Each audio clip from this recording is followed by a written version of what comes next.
Penang மாநிலத்தின் வடகிழக்கு மாவட்டத்தில் பினாங்கு மாநகர் மன்றத்தின் வணிக உரிமை பிரிவினர் 5 உணவகங்களில் நடத்திய தூய்மை சோதனை நடவடிக்கையில் 4 உணவகங்கள் அசுத்தமாக இருந்த நிலையில் அவற்றை மூடி சீல் வைக்கும் உத்தரவை பிறப்பித்தது. ஒரே நேரத்தில் நடத்தப்பட்ட இச்சோதனையில் மிகவும் அசுத்தமாக இருந்த 4 உணவகங்கள் 2 வாரங்களுக்கு மூடப்படுவதற்கு லைசென்ஸ் பிரிவு அதிகாரிகள் உத்தரவு பிறப்பித்தனர்.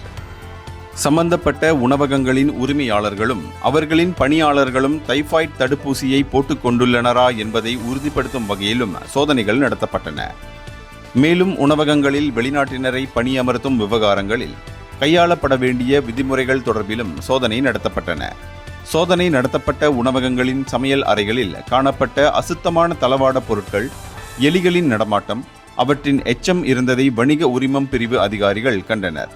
அவ்வகையில் ஜூலை 22 முதல் வரும் ஆகஸ்ட் 4ஆம் நாள் வரை 14 நாட்களுக்கு உணவகங்களை மூடி சீல் வைக்கப்பட்டது.